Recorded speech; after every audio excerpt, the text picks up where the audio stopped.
All right, good afternoon again, ladies and gentlemen. I'm going to call our recess meeting back to order for Tuesday, June the 4th, 2019 at 4 p.m. Again, if you came in late, please silence your mobile devices if you have those with you. And please remember that when you come up, speak into the microphones up there. Madam Clerk. I got a little premature. Madam Clerk, there she is. Madam Clerk, all of the commissioners here, along with the county manager, assistant county manager, deputy county managers, and the county attorney. Gentlemen, you've had the agenda for a while. If there's no additions or deletions, we'll accept a motion to approve. Commissioner Taylor's had a motion to approve the agenda. All in favor, signify by raising the right hand. Madam Clerk, that'd be 5-0. Moving on to our first items for a decision today is from the Register of Deeds Office regarding an excise tax refund request presented by Tyra Duckworth, Assistant Register of Deeds.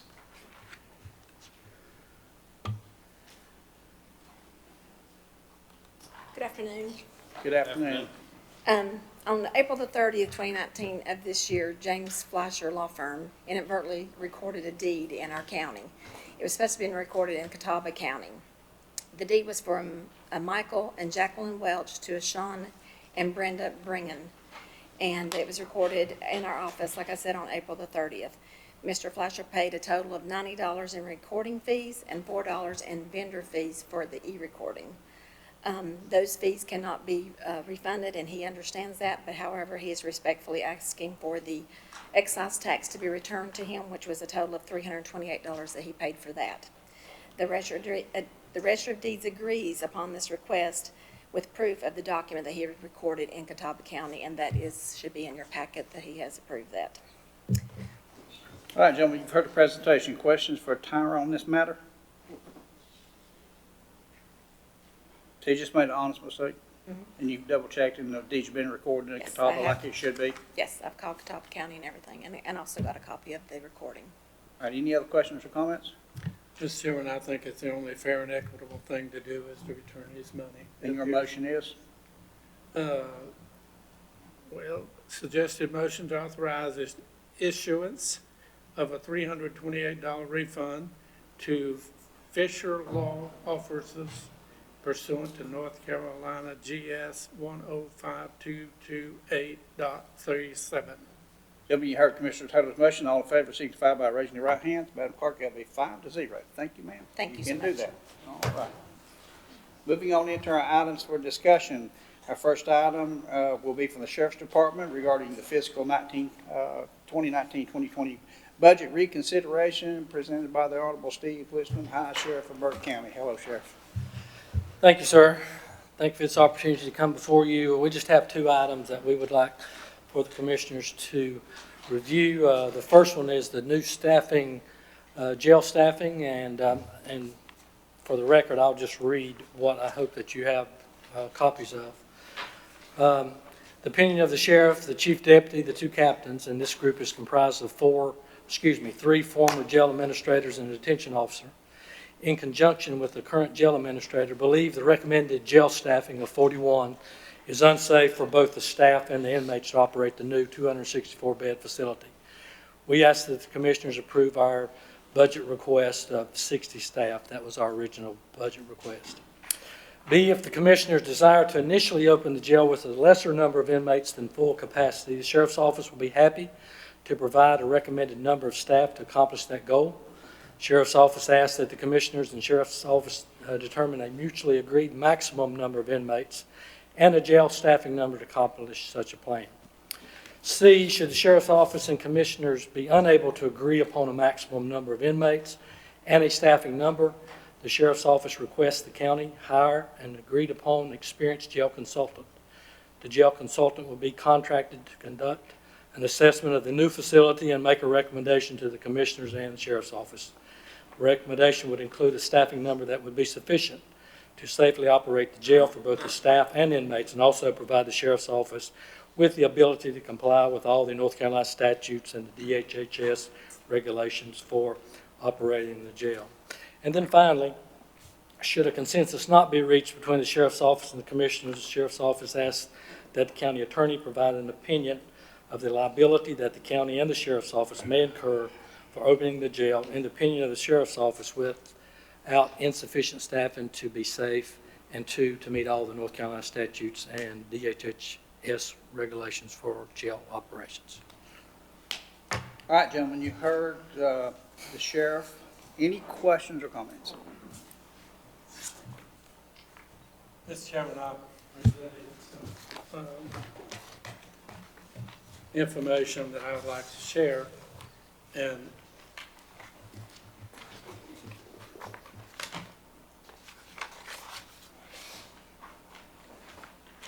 that has to do with the jail, to lend some understanding.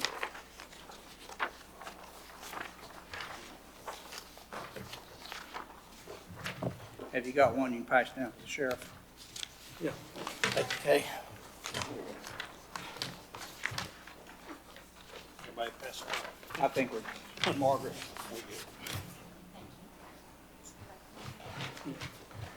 And this is, has to do with more the budget, and it does actually the jail, but it focuses on the jail, and I think you'll understand why when I conclude with it. But I've titled this "The New Jail and the Budget," and I've got in the left column over there, cost to build, additional staff at 25, additional staff at 43. I understand he's asking for 51. Sally Port and the courthouse, transportation vehicle, bus and van. But what I wanted to get a look at here is the tremendous cost of building this jail and the budget impact it's going to have for 20 years. Cost to date to build the jail, if you look at the bottom totals, grand total is $22 million. Yearly payments, I've got it broken down. Cost to build, or that would be the debt payment. The staff, additional staff, you see those numbers are pretty close, 1,827,850 and 1,843. Now, I did a form of this last year, and Paul Imes had that staff about $350 less than that's showing, and that's showing the addition in the pay raises. The 20-year payout for both of them are there. The yearly option, or yearly option number 2, includes the 43 staff instead of the 25. And then the other items I've got down is bus and van, and there were other ones, but I just, gentlemen, ran out of time, could not complete it. But down at the bottom, 20-year payout for this jail is $74,617. Option 2, it would be $101 million plus. Now, the interesting facts of this is the 20-year cost of $74 million totals $278,421.64 per jail sale for debt payment and added staff.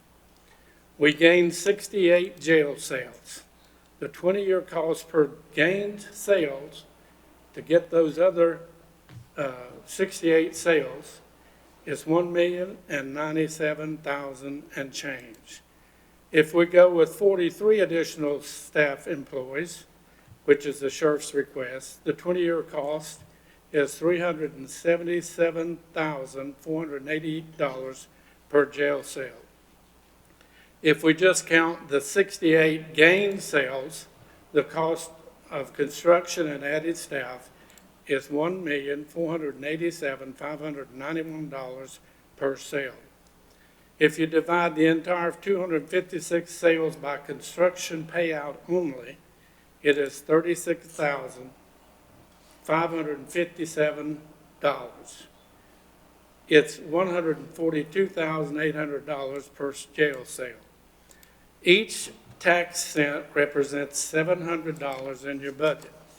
If you divide $36,708.50 by 700, it will take 5.25% of your tax numbers to fulfill the yearly payment of both debt costs and staff. However, if you add that 1.2 million Sallyport, this increases that figure to $4,870,850. Divided by 700,000, it takes 6.9 cents tax cents to pay the cost of the new jail. Translated, it will take 7 cents of the 69.5 tax cents to support the new jail. After this year, it will take 5.25 tax cents to support the new jail. Postscript, if we vote to add 43 additional staffs, option number 2, it adds 1.9 cent to both figures.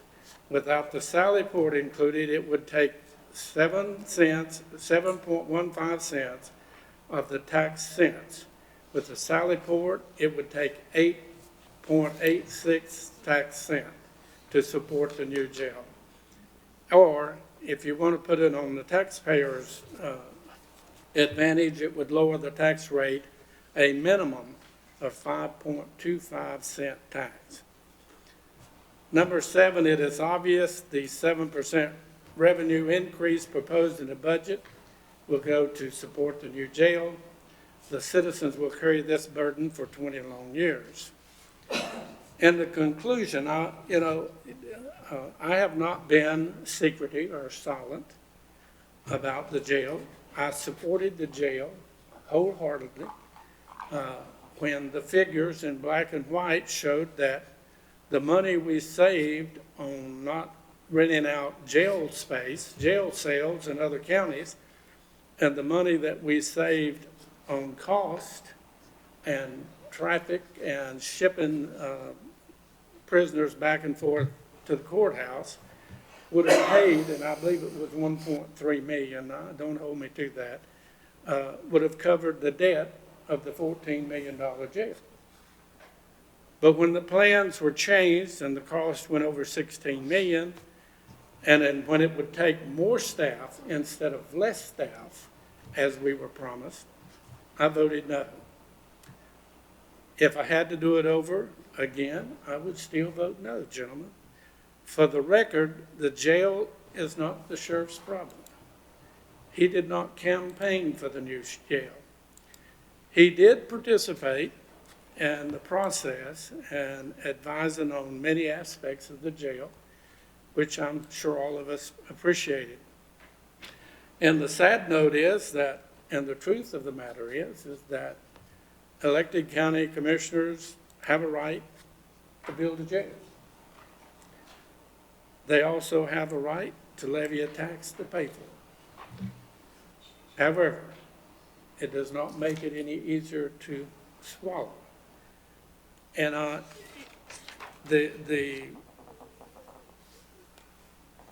to think about that 5, 6, or 7% of your tax rate every year for 20 years is going to pay for that new jail.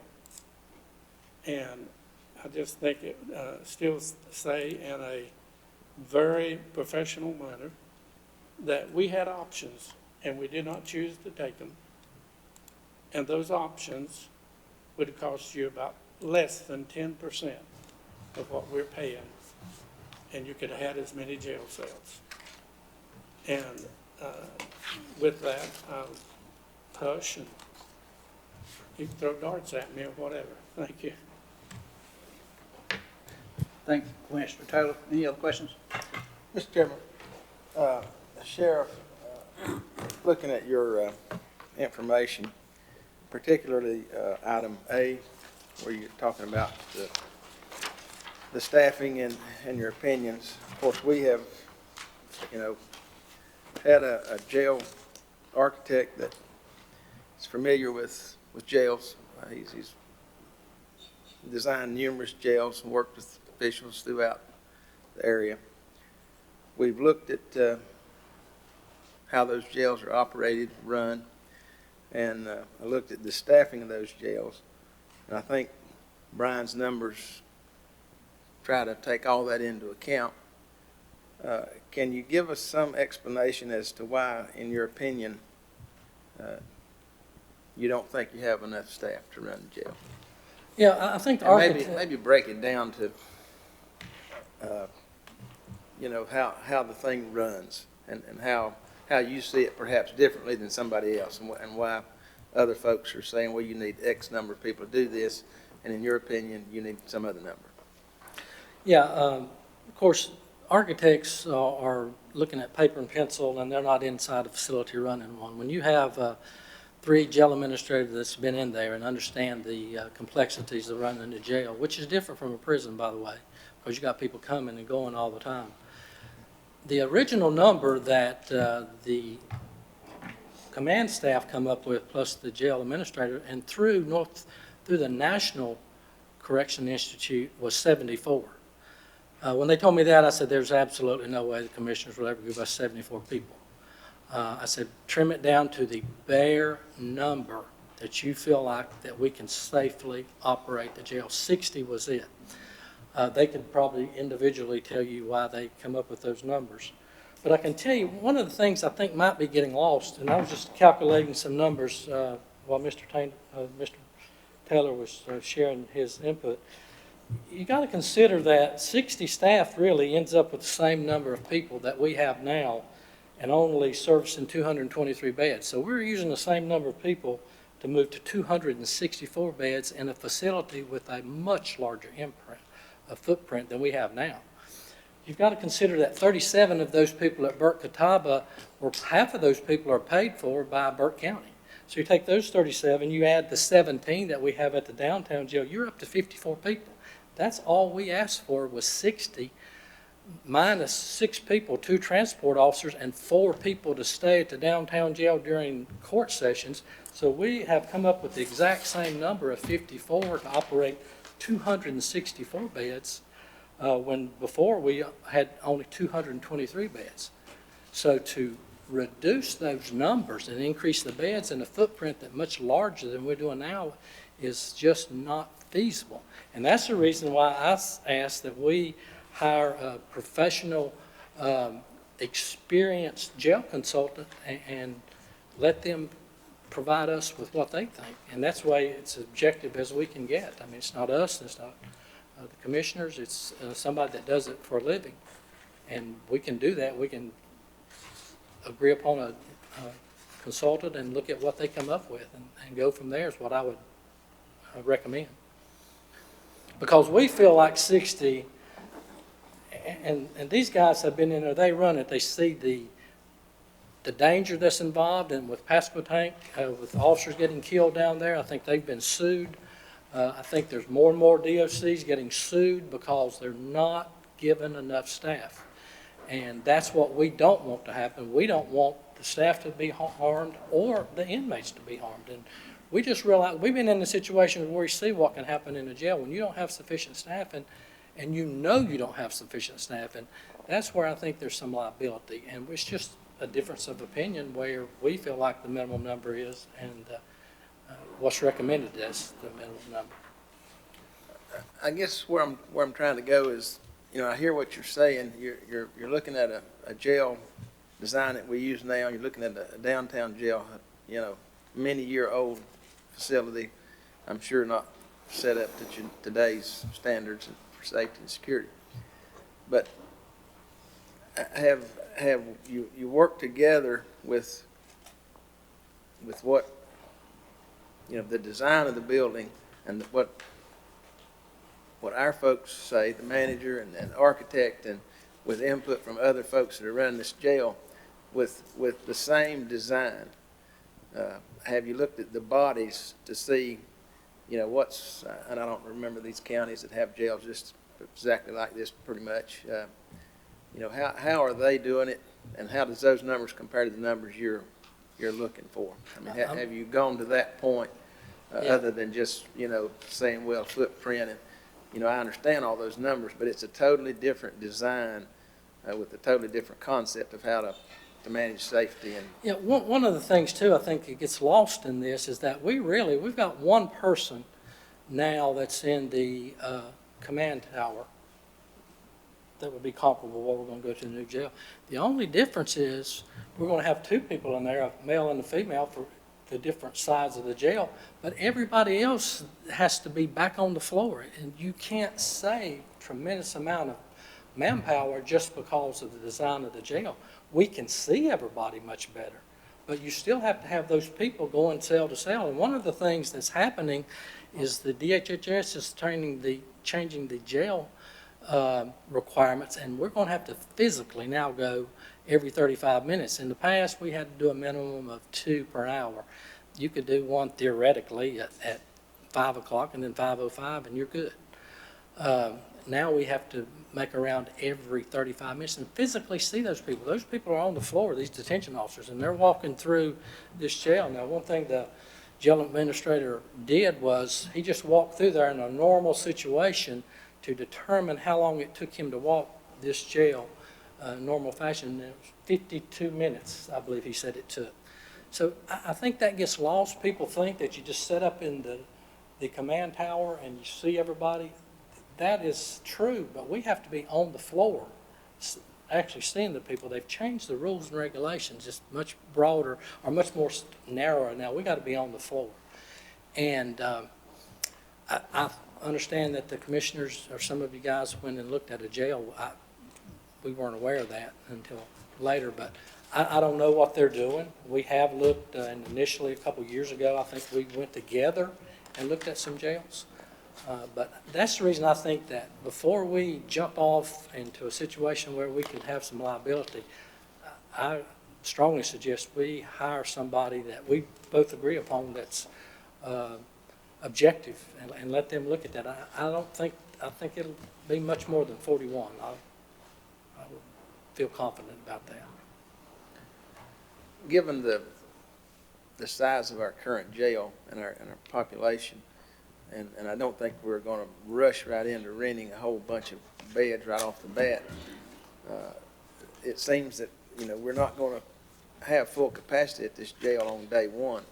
So with what the manager is recommending, would that not suffice to get started and give you an opportunity to kind of see how this thing's going to work? And I think that's an excellent idea, and we understand that. What we would like to do is for you to give us a number that you would like to open it up with. If you want to use our number, and Greg, I think, did some calculations the other day, and we have up to, like 168 or have 168. So if you wanted us to look at what we could do, how many staff we think we could do 168, we'd be happy to do that, and hopefully we could agree upon that number. We could safely do it. We would be fine with that. I think eventually we would love to be able to fill up the jail and start having some revenue to help offset that, Mr. Taylor, that cost of the jail. We're 100% for that, but I think it's a great idea to start small and just house our own inmates. But I would like to have a specific number that we agree upon. When it gets over 168, we got to start shipping them out because we don't have staff but to have 168. So that's something that we would love to sit down and do, and we will come up with a number for that or whatever number that you want us to look at. I think that's a great idea. would that number not be dictated by the way the jail is designed, certain areas? And we were aware that you may be wanting to do that, so we have sit down and looked at how we could, which beds we could use to most efficiently do that. Now, obviously, you've got to keep females and males apart, but we are starting to look at that and thinking that you may want us to do that. So it wouldn't take us long. We could come up with a number, and after you tell us how many people you want us to prepare for, and come up with a staffing number. I think that's a great idea. Another thing that, and I've shared this with you guys for probably 2 years now, I have still strong concerns that we're not going to be able to find enough applicants to staff the jail. We just lost one, or going to Thursday, I think is his last day. We are competing with companies, and let me say this, thank you so much for giving sworn officers that pay raise in March. That stopped the bloodletting. We were losing people. We got up to about 17, 18 vacancies. We've got that down to 16.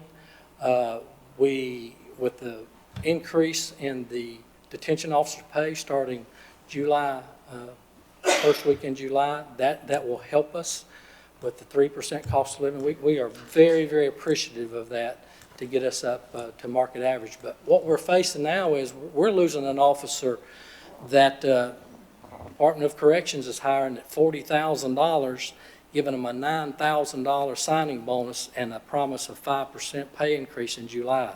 So that's what we're competing with. I say that to say we are very concerned with having enough applicants to staff this jail, and that's been a concern of mine for a couple of years. We'll end up, I think, with 2 vacancies after we lose these 2. We'll end up having 2 vacancies, so we're struggling to keep 17 positions filled, much less whatever number we end up agreeing upon. Mr. Chairman, if I may. Sheriff, with the philosophy that Jeff laid out, I believe in your background information, you need, what, 3 months, about 3 months to train? Say if you started with 25 and all of a sudden you needed 10 more. What timetable are we on to get that 10 more ready? Is Yeah. it 3 months or? That depends solely on, the applicants we have. The difficulty is trying to project that. And I'll give you a good example. We're asking for, and that's in my next request, to let us start hiring in July, to staff this thing in December. Now, some jails, and Catawba County is one of them, they're starting in July, and they're opening their jail a full year later. They're fearful that they can hire enough people in a year to get their new addition opened. We're only asking for 6 months, but I'll have to say I am concerned that we'll find enough applicants to get even the numbers to house our own people. That's the reality of law enforcement and detention that this country's facing, and we are struggling with that just like everybody else. So Mr. Taylor, I don't know what it would take, how long it would take to hire 10 people. I can tell you with the sworn officers, like I say, the tourniquet that you guys were able to put on the leaving that we had stopped the people from leaving. But with 16 vacancies, we only hired 2 out of this last basic law enforcement training class. On that pace, we're going to have to wait for 8 basic law enforcement BLET training sessions to be completed at 2 a month. That takes 4 years to replace those 16 people. So calculate detention officers. The difficulty that we have also is when we hire a deputy, they've already been through their training. Now, we put them through field training. We do 18 weeks of field training before they're ever let on the street by themselves. The thing that's a little bit different with detention, and it's good in the fact that when we hire a detention officer, we actually send them to detention school, which is a month long after they're hired. If we staff it at the minimum level, our concern is if we have a great number of new people that we have to send to school, how do you run the jail with 10, 20, 30 people in a school? So we're asking to hire these people starting in July, and we've got a plan, so it won't cost us much money. I'll share that with you if you want. We've got a plan to start trying to hire in July and at least get those that we hire through basic law enforcement training. We can do that free. We can do it at Western Piedmont Community College. We've already worked with them and established that they'll set up a class for us so we can get all of those trained.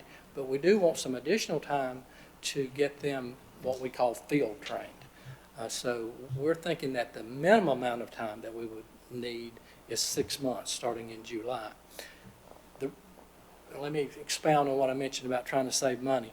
One of the things that we learned when we talked to the North Carolina Sheriff's Training and Standards was that we can't just transfer these people over from Burke Catawba. They have to go through the Sheriff's Office background. That's a separate agency. So we're going to have to do backgrounds just like the persons from another county. But what we can do is this. All the people that want to apply from Burke Catawba can go ahead and apply. If we go ahead and do those backgrounds, we can have them certified as inactive with the sheriff's office. Now, they'll be active at Burke Catawba, but inactive with the sheriff's office. Then those people truly can walk up the hill when we open the jail and start working. But that's our plan. Of course, I'm getting a little ahead of myself. That's in the next request for contract background investigators. But we've thought through this process, but I just can't emphasize enough, and that's the reason I've really, to add knowledge, and told you guys that we're concerned about being able to have the staff to open this jail. That's the reason I actually liked the concept of starting small and with a reduced amount of staff that we can hopefully hire and get trained, and then we can see how it goes. So let's pretend I'm 30, boy, wouldn't that be nice? And I want a career change, and I come to you, and I say, what's it take for me to be an officer or a detention officer? What is my timetable? When do I get hired? When do I get on the job or whatever?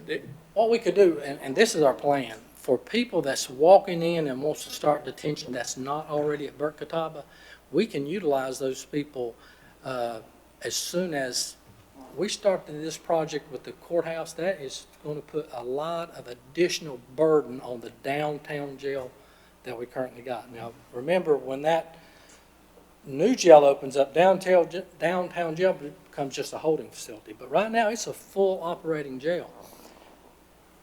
When the current jail administrator started looking at, we can no longer just press buttons. We now have to get up. There's not but 3 people there, remember. Now, 2 of them's in the back. One of them has to stay in the control room all the time. You've got to bring one out from the back of the jail. Now you've got one person with 55 people there. The one person has to physically walk all the way down to the end of that tunnel or whatever it ends up going to be to physically unlock a door to let them in and deal with that.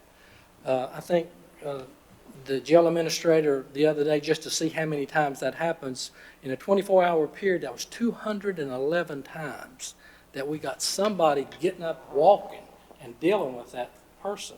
That person comes in, now they're in the jail. And it may be as simple as an attorney, a bondsman, somebody bringing money. So it can be a myriad of things, but we could start utilizing those people, training them by incorporating them into downtown jail immediately and get them the training that they need. But we have to have everybody, everyone we hire has to be through that detention school within 1 year. There's no continuances. In the past, we could continue that up to a year. Was that the maximum? 2 6-month extension. 2 6-month extension. Now, with the new jail regulations, that no longer exists. Those people, when we hire them, they have to be through school within a year. Now, you think that's a long time. The problem is people, all these new people you come in, it's hard to let people off to go to training because you don't have enough people to fill in. That's the reason theoretically in the downtown jail we have 2 floaters, and we've not had those positions, I don't know, a year, 2 years filled. But those floaters, that's to allow people to take vacation if they're sick, to go to training.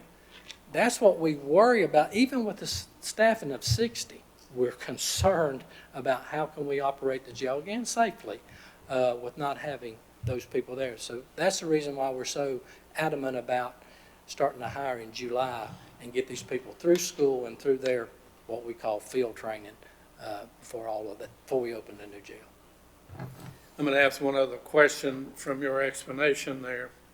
Is there any way, I'm going to call it automation, that a lot of that up and down, can there be a locking safe, for sake of words, that people who are bringing stuff by can drop it in there and it be distributed to the appropriate person with, multiple dealing out these items to the prisoners so that you don't have to have that constant up and down? Is there any way to, I guess, automate or modernize any actions over there? And we probably should ask this question before we build a jail, but is there something that could be done that would take less officers' time or better organize that job? I think with the new jail and the current jail, we don't have that problem. All we do is sit there and press a button, they come to us. We don't have to get up and do anything. Then we can deal with it right there. But the problem is, they can't get to us anymore. We can't press a button. Those doors are not remotely opened and closed anymore. We have to physically get up from the jail, open the jail door, walk all the way to the end of that tunnel, and now deal with that person. You can't just let them drop and leave because there'll be money, there'll be all kinds of problems with that. I left $1,000, why did he only get $100? So you'd have to physically go out there. And the jail administrator, I'm sure, can share many, many stories, but a lot of those people, they don't realize they can't bring this, you gotta send them back. They don't have their IDs, they gotta go back. So you have to physically go meet with those people. Yeah. But you won't have to deal with that with the new jail. It is automated, much, much more efficient with the new jail and the current jail. It's just in this interim of building. Sheriff, another question. Are there other staffing options, contract labor or anything like that? I'm not aware of anything. I think everybody's struggling. I mean, nobody can find sufficient applicants. Everybody's struggling. I'm not aware. I don't think we've ever looked into contract labor. You know, there's a lot of company police out there that some people hire, but we're responsible. Us, you guys too, are responsible for those inmates when they're in there. We have a responsibility to make sure that they're safe. So with contract labor, I would not feel comfortable unless we did background investigations on those people. It's something that's just too high of a risk to put people in there that we don't know who they are and what kind of backgrounds they have. So I'm not aware of anything, sir, but haven't really pursued that because I don't know where to go. Sheriff, you were referring to 168 beds. That's one number, and it may spike up to that. Y'all do drug raids or whatever it may be, but your average daily population, in the 140s? Greg, average daily population? Are we excluding Catawba County when we have this conversation now? Because they were part of our daily population. Do I need to have him come up here? Yes, please. Come on up, Greg. Just ours, that's what's gonna be there. We're only gonna be housing our people.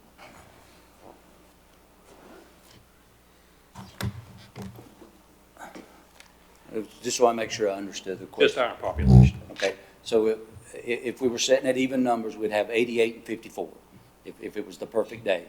We have 88 sitting at Burke Catawba that belongs to Burke County, 54 sitting at the downtown jail. And I would say that in my almost 4 years as the jail administrator, I've never seen those numbers even kill. Sure. So what's the average daily population? Yeah, that the we average would daily have? population, you have that number? Off the top of my head, I couldn't. I could tell you that 190s seems to ring a bell with me. I don't want to speak for the county manager, but I think he gets the same report that I get. I think that might be a number that's would probably be because we are housing as of today. I think I have 15 females sitting in Alexander County because I'm so overcrowded on that. So I believe 190-ish, somewhere around there is what we tend to. Now, is that Burke County That's Burke inmates County only? inmates. Okay. Today, you think we got 190 with I everybody? would think we're probably pretty close. Because even if they're in Raleigh and safekeep, all of these people still fall under the umbrella of Burke County. So I have to plug every one of those in. But you are right, sir. The difficulty is when you have a raid and we bring in 10 or 15 people, then the numbers obviously jump by that amount. That's the maximum number. It's the actual population. Total population, 142. 88 and 54. 142. But you got 104 males and 38 females. And honestly, I look at what the total count is for the day for the entire For the population. entire population. Yes, sir, I understand. Like I say, the report that I get, though, it just puts them all together, and I think most here lately, it's been around 240, I believe is the number that's been on the final total. Well, and I think that's easy enough to check. I mean, we can go back and get those numbers. And I'm assuming that you're wanting just to house Burke County inmates. Yes. And what are those numbers? Yeah, we can do some research. And I get do those. we do a monthly confinement report. We can get you what those total exact numbers are. And the ebb and flow of that, just for full disclosure, that depends on the number of writs and all the people that are coming into your county that aren't even your inmates, but they're here on Burke County charge. So for a brief moment, they are Burke County. And that changes with the number of courts, the number of writs. There's an array of reasons why that would up and down. Okay, thank you. Any other questions? Mr. Chairman, let me ask one more. Sheriff, is there a reasonably good way to identify prospective sheriff employees? If you canvassed Burke County with a questionnaire, opinion questionnaire, is there a way that you could take that results and identify potential candidates that would possibly be happy to be a sheriff? It looks like should be some research within our own county that we could do that. I asked the question to my granddaughter, who, by the way, is number 4 in her class. Congratulations. Yeah, but, I asked her, and she also told me that East Burke High School is going to graduate 30, 40 people less than they did last year. So we're not out of the declining population yet. But anyhow, I just feel like that two things we may ought to be able to identify, and I maybe will want to involve Western Piedmont Community College, because that would be a good project for some people in there to do this and tabulate for you. But it would take somebody to set up that questionnaire and answers on it. But I know we're down. I believe we're just a little bit over 3% on unemployment, which makes it tough. And you don't need to feel bad. Everybody I talk to, including churches, are having hard times filling positions. So there's several emails on my computer right now of churches looking for people to fill some positions. So, but I thought maybe being a little bit creative some other way might gain something. I don't know. We've looked at that, and we've had some people helping us. We would be open to any suggestions anyone has. If you find a tool to do that, you'll be a rich man, because every sheriff in North Carolina and throughout the nation and the police chief would gladly pay for that ability to recruit those people. But we have tried. The difficulty that you have with law enforcement is you miss that 18 when they graduate high school. It's 21 before they can come to work with us. So that 3 years, they find something else. If we could recruit straight out of high schools, and we do, we've started very early. We're in middle schools, and we go to job fairs and things, but that's the difficulty that we have from 18 to 21, losing them to where their interests have gone somewhere else. The difficulty we're having now with the economy is we're having deputies leaving and going to jobs making $50,000. So when you get almost a $20,000 raise, I mean, they just can't say no to it. That's not in the past when the economy was not doing as well, and those numbers were not out there like that. It was easier to keep people. On top of that, I think in conjunction with law enforcement have really got pounded about various things that people just don't have an interest that they once had. But I am very open to any suggestions you have, sir, that we'll be glad to pursue those.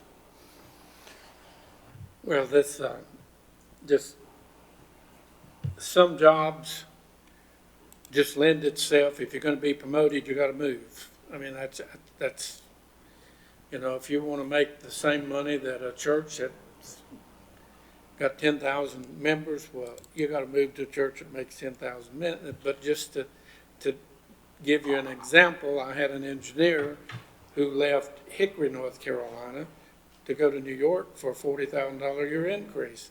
2 months later, called and begged to come back at his same salary. So, Yeah, we've had a few people leave and come back. Here's the thing about the sheriff's office, and I hear it every time, mostly every time. I love the sheriff's office. I just can't make enough money, then I can go get this raise. We've had a few that's left and actually did come back. And I think the sheriff's office, we're kind of, it's a camaraderie, a family type atmosphere. People love to be there. It's just the reality of supplying their families with the economic needs is when they have a chance to increase their pay significantly, they'll do it, even though they don't like the jobs. And I've talked to some. They say, I talked to 3 people within about 4 or 5 months that left the sheriff's office. Every one of them said, I'd be there today if I could make the same amount of money I'm making now. And I don't know what we can do to correct that. I mean, but again, I can't emphasize enough, thank you, commissioners, for giving us that market average money, because we were losing, well, we lost 18 people within about a year and a half.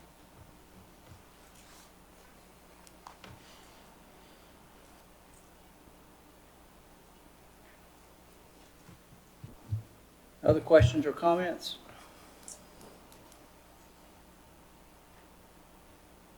Okay, Steve, move on into your number 2. Okay. Background investigator. Stay there. Don't leave, please. I'll go ahead and read it, although I have, I've touched on it some already.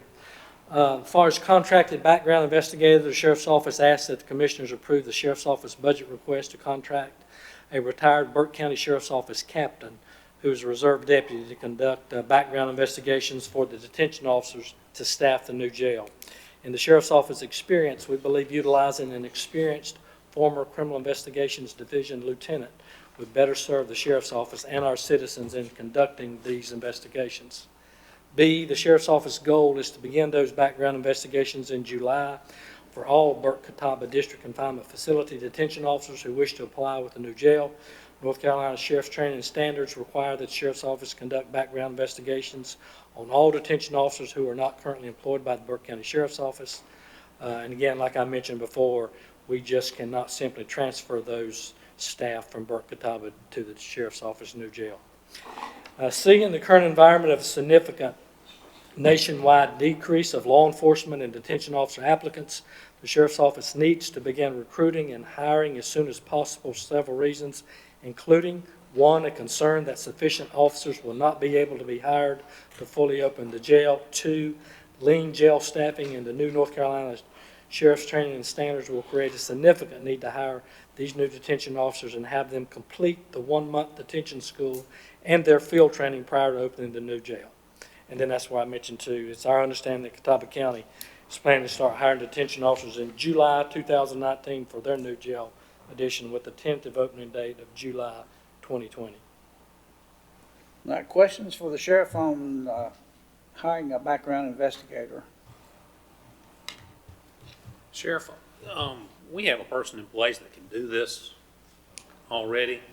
What we have to So do, I'm a little confused on why we need another person. yeah, what it is that we have to have our detectives. They pull off of felony cases. Detectives just investigate felonies.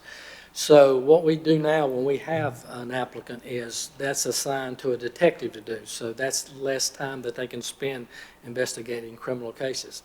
We could do this if we're hiring 1 or 2, like we've been hiring in the past. But when you start looking at 37 applicants or whatever number applies from Burke-Catawba, it shut down the detective division. They would all be doing background investigations. So it's just the sheer number of what we're looking at. But we use our current detectives to do those.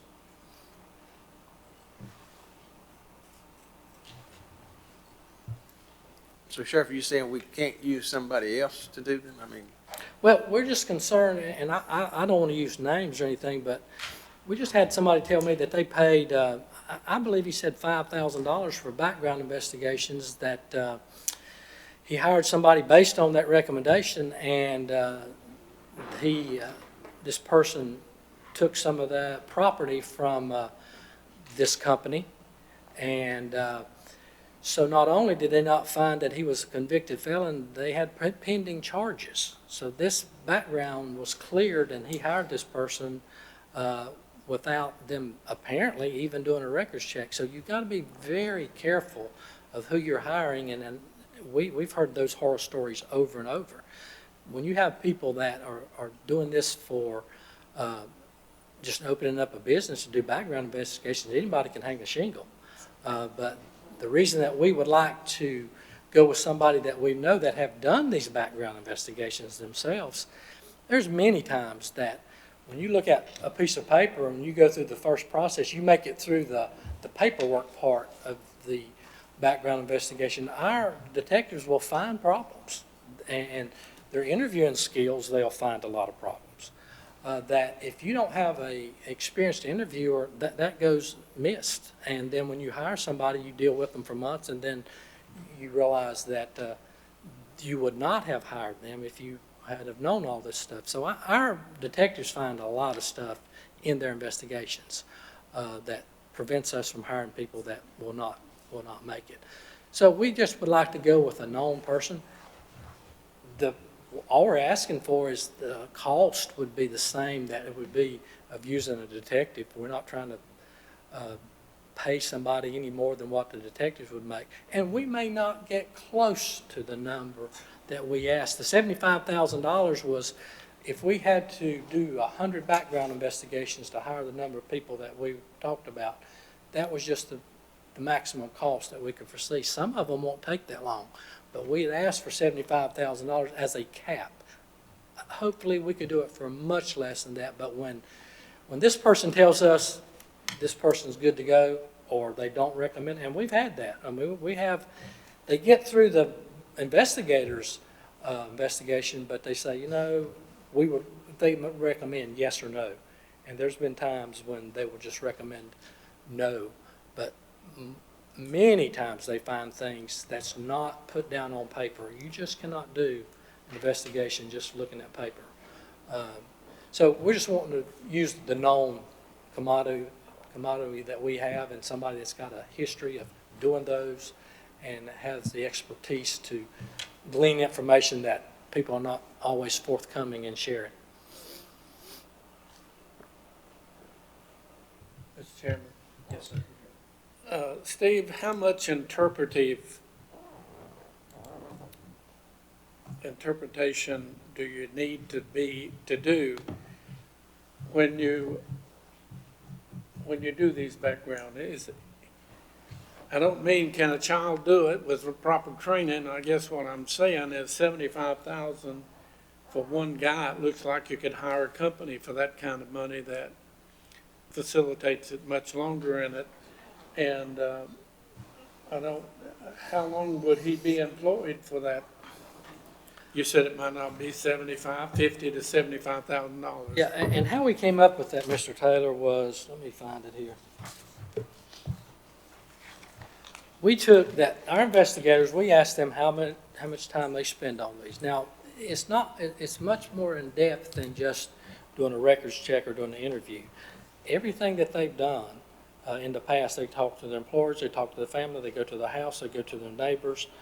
So it's much in depth. And so we just calculated that if we spend 40 hours on a background investigation for 43 positions, that's what we had asked for, it would require a minimum of 1,720 hours of background investigations. So we estimate, obviously, you'd like to hire all 43 that you did a background investigation. So conservatively, we said we may have to interview 100 to get 43. It may be more than that. But at 100 people that you do this 40-hour background investigation, that's where we came up with 4,000 man-hours at a cost of $18.64 an hour for this background investigator. That's where we come up with the $75,000. Now, what we hope to do is, as far as Burke Catawba, they are a known entity. We know at least what they've done on the job. In fact, our downtown jail works with Burke Catawba a lot, so they have a pretty good idea of what kind of staff they have. Hopefully, it would not take us that long to do somebody's already employed with Burke Catawba. But that was just a number that we didn't want to exceed. That was a top cap number, 75,000, with 100 background investigations to hopefully hire 43 people.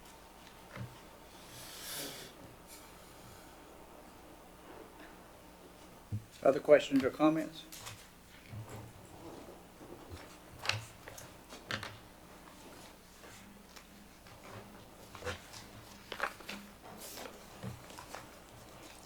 All right, Commissioners, any comments for the county manager on what direction you might want him to take from this point forward?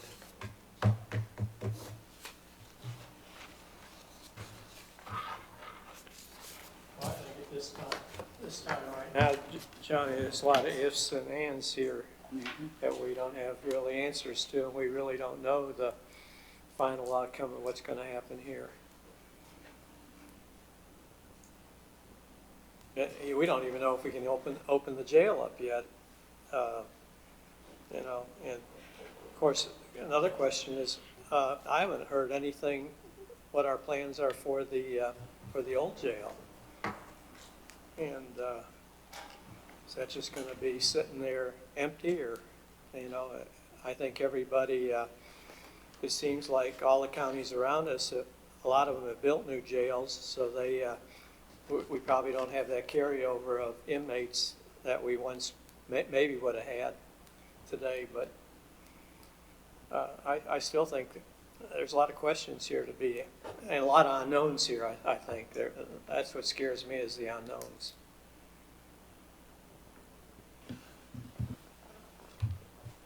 Mr. Chairman, I'll go back to what Commissioner Britton was saying earlier. Obviously, our numbers differ from what the sheriff's saying and what we're saying. But, I think that 41 in the budget's a good number, and whether that's the whole number or part of the number, we can stair-step our way into this, because we can open one pod, two pods, three pods, whatever it is, but and see to get that exact number. Because obviously, that's a pretty wide margin from what you're saying and what we're saying. So, my opinion is we go with what our county manager suggested and budgeted, and then if we have to adjust, we have to adjust. But this time, I think that's a solid place to start. And one of the things, Mr. Chair, that I didn't say, one of the things in that 60 that we felt was extremely important was to have jail lieutenants. We were just surprised that the jail lieutenants were cut out, because now you've got one person for 24/7, and it drops all the way to a line sergeant to make decisions on who do you bring from Raleigh, go across to the state to get, who do you put in safekeeping in Raleigh, what do I do about this person and this problem?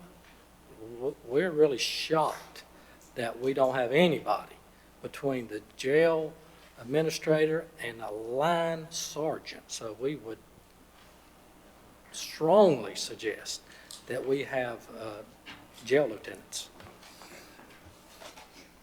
And what do you do? What if something happens to Greg? I mean, who does that?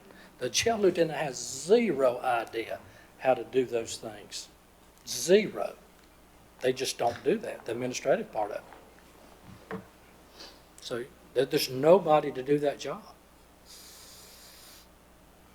Mr. Chairman, I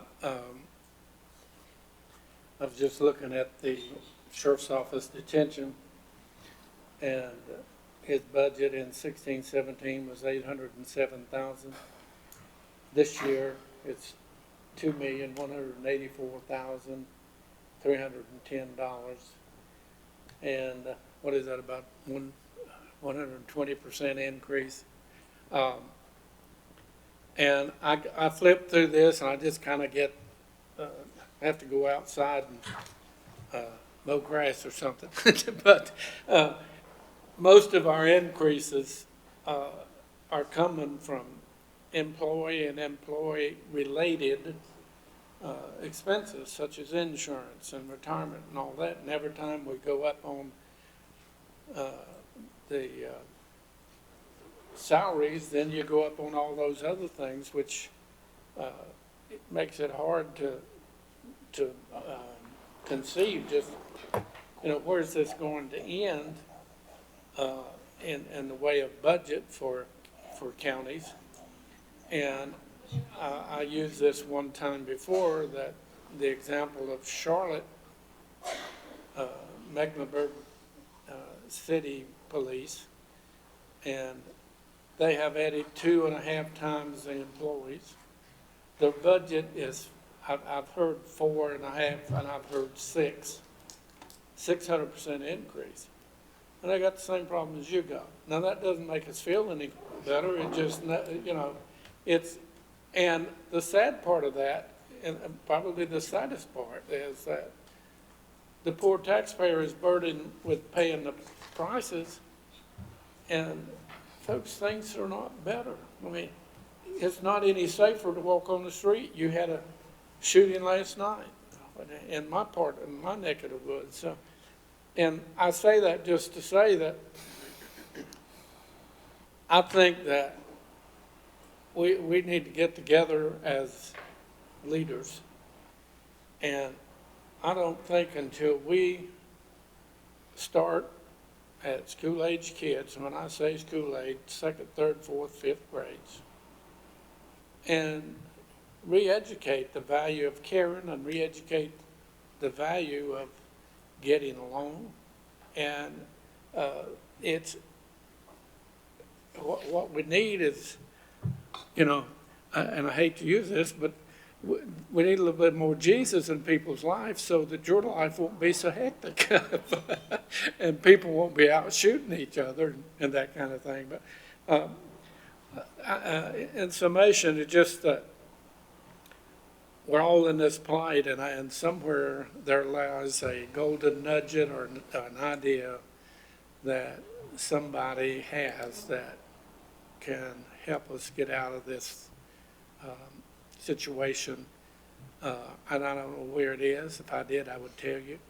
But I think the creative side of somebody is going to come up with some answers, because everybody is feeling the pinch that you're feeling, and every county is feeling the pinch of higher taxes and spending more money. And it's not going to resolve the issues, many of the issues.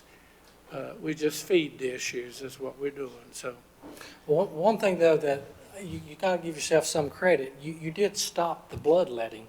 You put a tourniquet on us losing those people.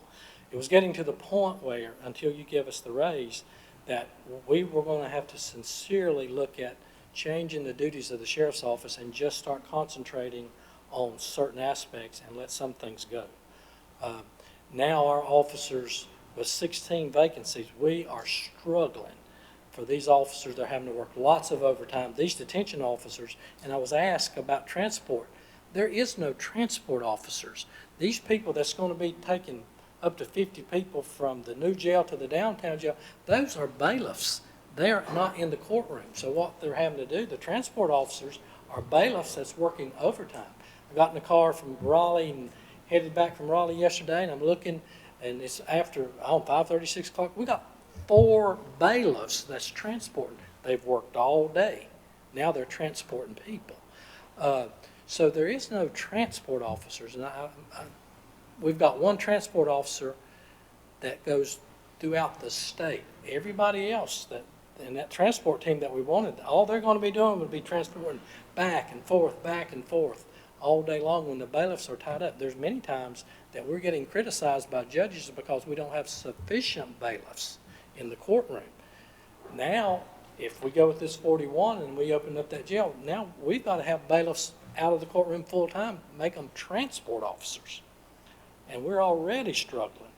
Now, the difficulty for people that's not doing the job is that sometimes you don't have court. And now those officers, they can do stuff. And that's what we're doing. We utilize them, they become transport officers. But there's times when 6 courts, Most we've ever had 6 court well, cases. there's time we have 6 courts with 10 bailiffs. Now, how many of those are security? 3? Yes, at the front door, 3. So that's at least 3. 7. That leaves 7 bailiffs if you don't have anybody on vacation, nobody sick, nobody training. That's 1 per courtroom. And there's times, and I've had judges ask me, we just don't have 1 bailiff. We usually have 2, 3 for Superior Court. So we work under those conditions that people don't see.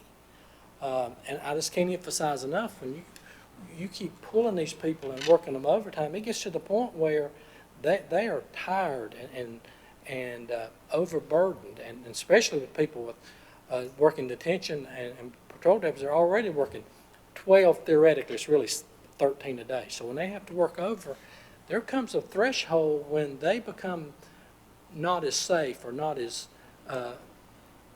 where you want them as far as being able to react.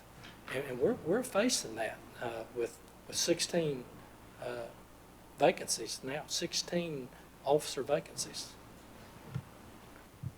One other creative, silly question. Have we thought about, or is it allowable to do, my wife gets 2 or 3 calls a week to substitute teach. Can we do a substitute sheriff for a day, deputy for a day? Substitute sheriff. And can you use people, and this is the reason I'm asking that, people who are, off that day, for Catawba County, Alexander, or neighboring counties, can we do neighboring counties, or is that allowed? Yeah.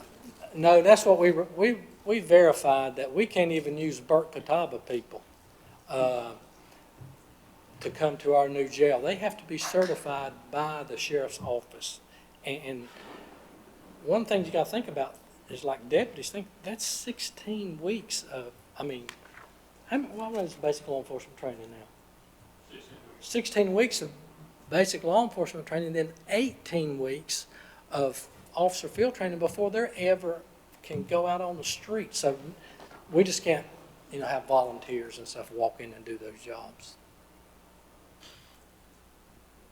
I'll tell Jason you're looking bad, see if he'll come see you. All right, Sheriff, here's what we're going to do. Brian's going to set up a meeting. I want Captain Huntley there, and one of your choosing. You'll be meeting with the vice chair and myself and the county manager and Margaret, and it'll have to be very quickly. We've got to arrive at some numbers. I've heard a lot of information from the commissioners today, and I need to get back to these 3 commissioners with some information. So we'll do it very quickly, and we'll arrive at a conclusion. We will let you know what I want you to bring, number-wise or whatever else that we need, Greg, so that we can sit down at the table. Be prepared to be there for a while so we can sit down, and we're going to work this out to the final conclusion. I think we've heard about as much information that we can hear. I think we all know what it is, but we just got to arrive at the number. Okay? Sounds good. All right. Anything else? You're done. Thanks, sir. Yes, sir.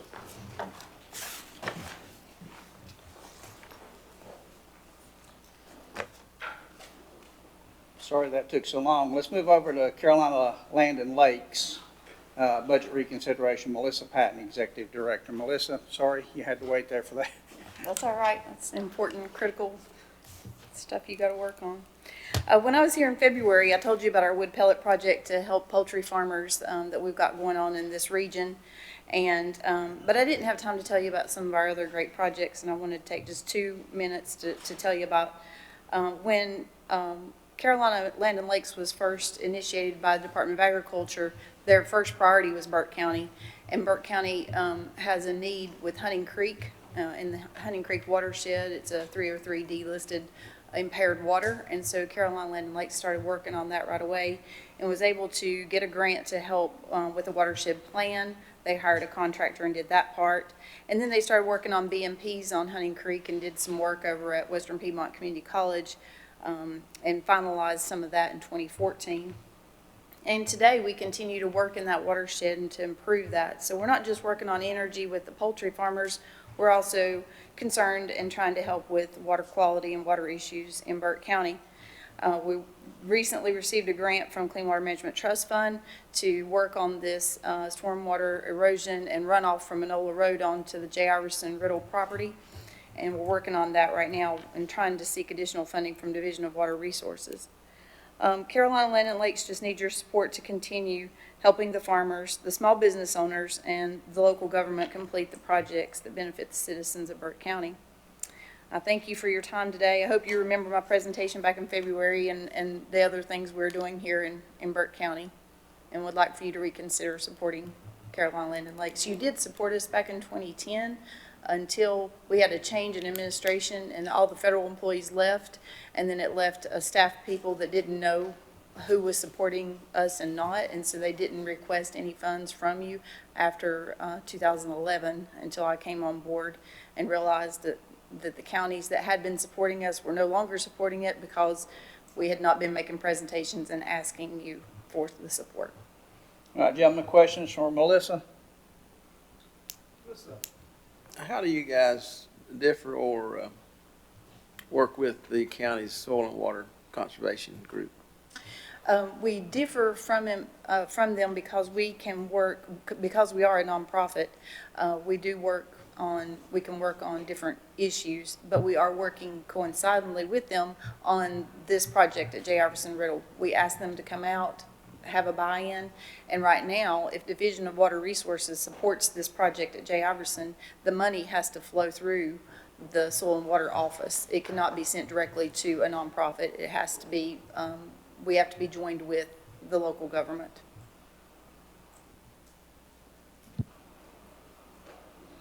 All right, other questions or comments? Melissa, is it fair to ask what these other counties are participating, how much? Sure. Lincoln County supports us at $10,000 a year. They have for 3 years. Catawba County only supported us at $5,000. Gaston ran their support through their tourism department because in Gaston County we were working only with Mountain Island Educational State Forest. That was our only project in that county. We didn't do everything else that we do here in Burke County. And then I have not heard from Alexander as what their level of support will be going forward, and I've not heard from Caldwell yet. And Gaston is on a, we can't apply till June 1st, or till after June 1st, and we won't hear until August about that because they run it through the tourism fund. Do you have any grants or sponsors, super sponsor, anything that helps you with your? Private donors? Yes. Not yet. We are working on that. We met with Nancy Taylor at the Burke Community Foundation to talk about an endowment possibly and how we could start finding those local donors because we are a staff of 2, and so fundraising is very time consuming.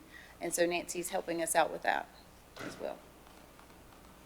I just wondered if people like, Duke Power, corporate sponsor, would be interesting because they have something to gain with that also. Right.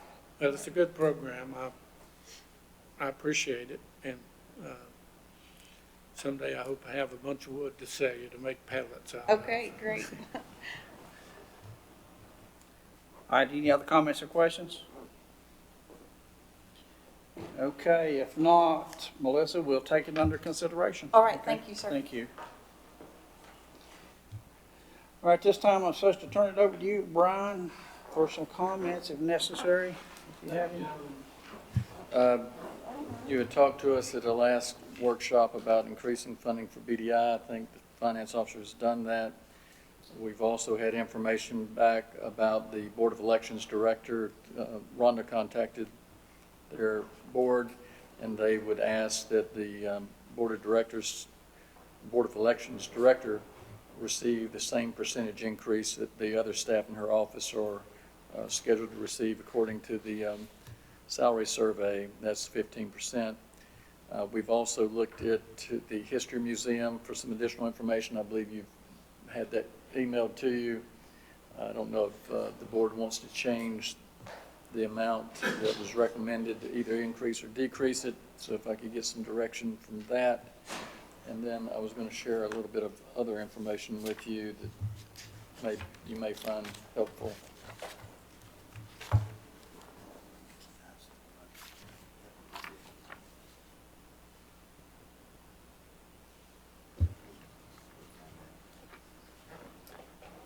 Mr. Chairman, Let me go with Mr. Britton first. I did look at the information that we got from the History Museum. As Commissioner Morley indicated the other day, he thought they had some other funds, and they do. It appears that those funds are some restricted, some perhaps not.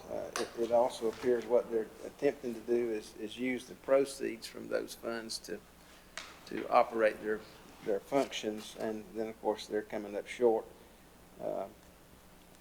at budget time, trying to use those, basically the interest off those funds to operate the organization. I'd still like to give them a little help if we can, to help with their deficits in terms of certainly not the whole amount they're asking for, but maybe another 5, as I mentioned the other day, is what I would like to do. Anybody else want to comment on that one? yes, I was going to comment on that, Mr. Chairman. I discussed with a community church leader, and I don't mind telling you, the church, Oak Ridge Baptist Church, they do better than we do on these things, but they had a barbecue. They have one a couple times a year. They raised $14,000 in 2 days. Now, when I see that they're not doing anything to raise any money, it makes me reluctant. It also makes me break our agreement that, we wouldn't, they wouldn't come and ask us for money after giving them the property debt-free. And the only terms of that gift was if they closed or decided they no longer wanted it, they couldn't sell it for gain or profit. It had to come back to the county, which I think is fair. Now, but saying that, if we wanted to do anything else, we need to do something like, if you'll have a fund drive and raise $2,500, we'll match the $2,500. But other than that, I would not be interested in doing anything. It's just asking for money without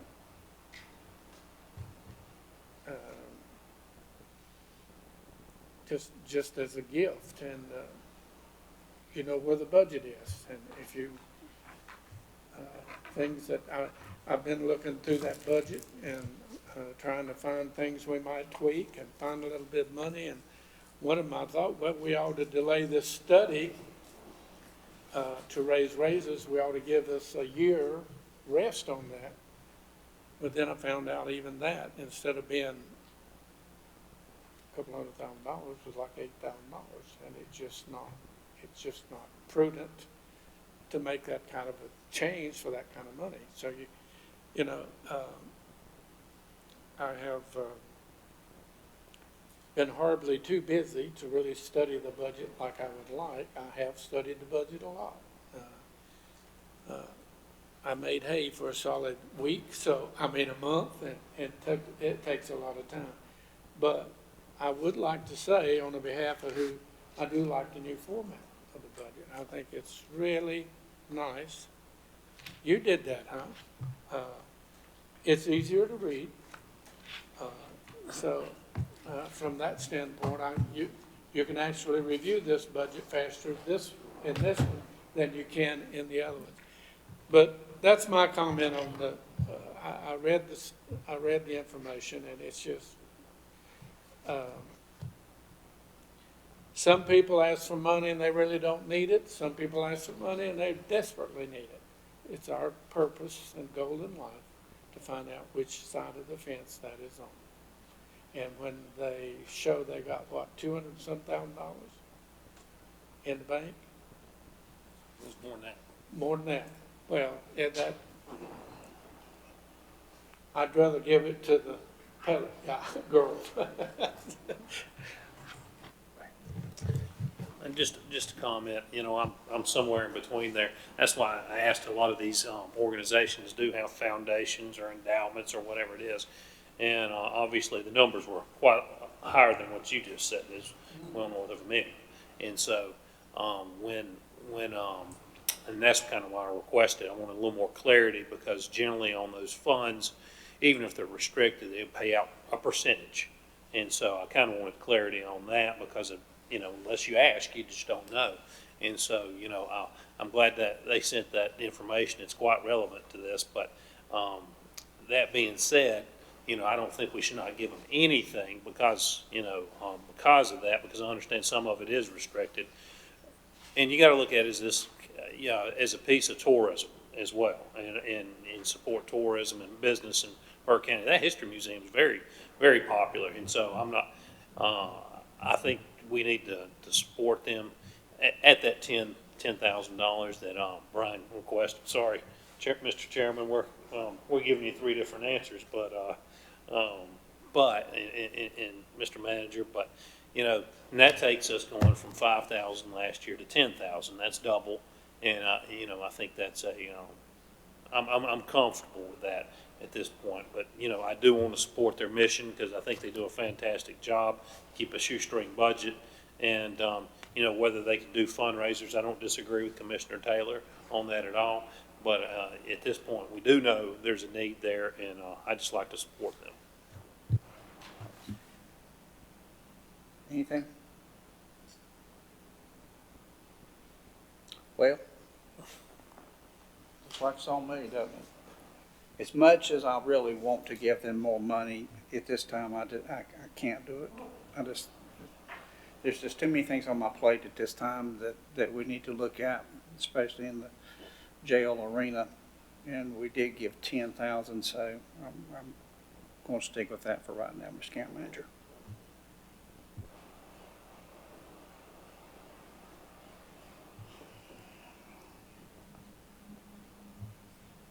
Anything else? Just a couple quick things.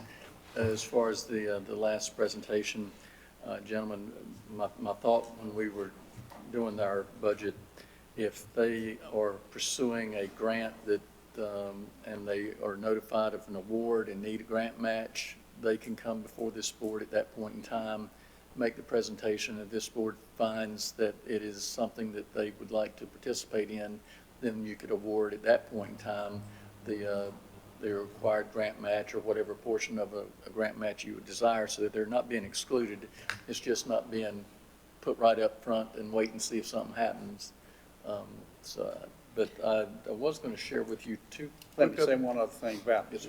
We were apprised of the fact that they may receive an endowment from someone, and I was hoping that that money might be enough to get them through this year, so we could look at them again next year at a different level.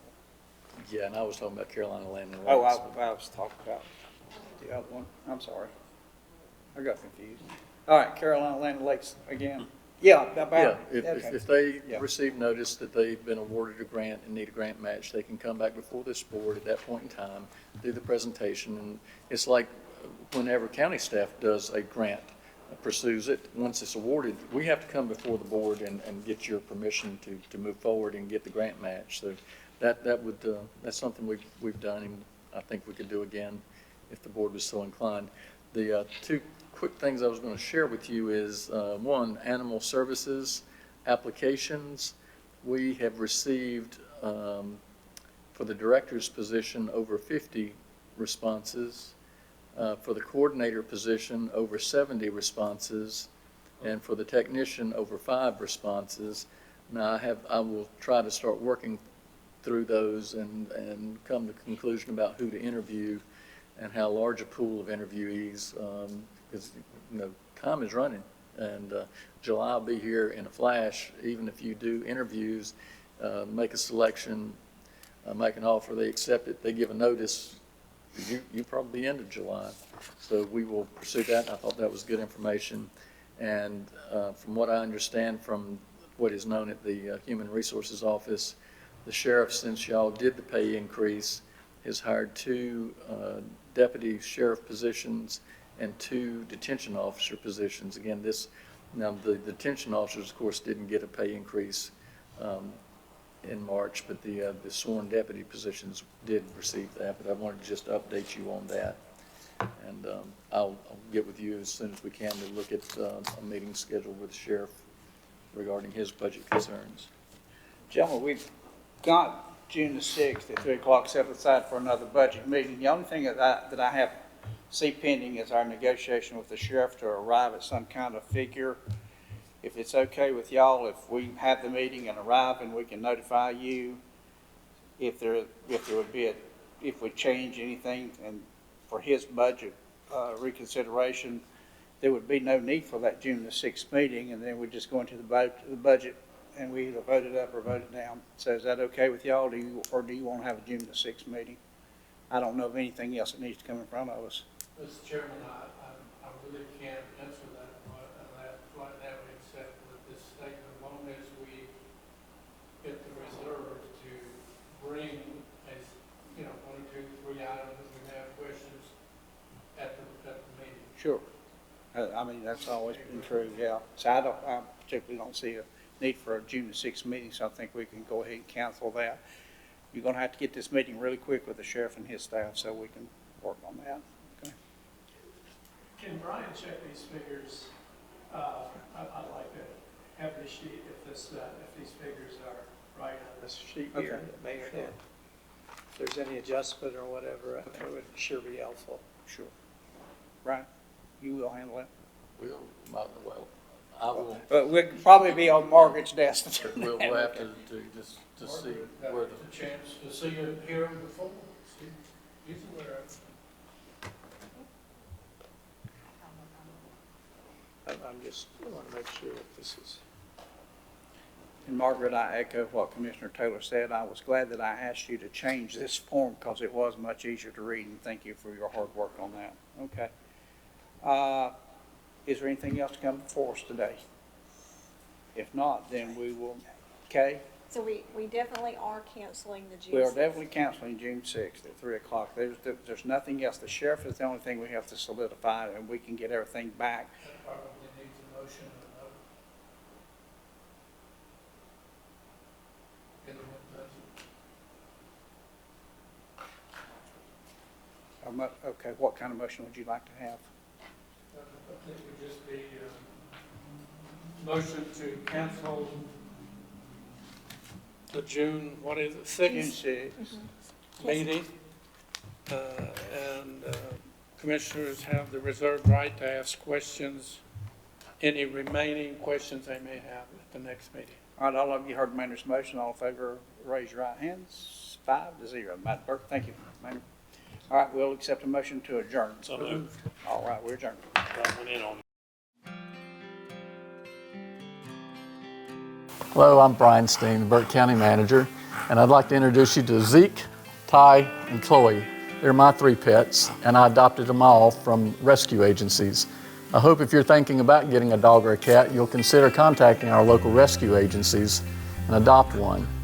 If you have a cat or a dog, I hope you'll also consider having them spay or neutered to help us reduce the number of unwanted pets in Burke County. Whatever you can do to help us would be appreciated. And in a moment, we'll show you some contact information for both the rescue agencies in Burke County and agencies that can help you with low-cost spay and neuter. Thank you again. I hope you have a great day.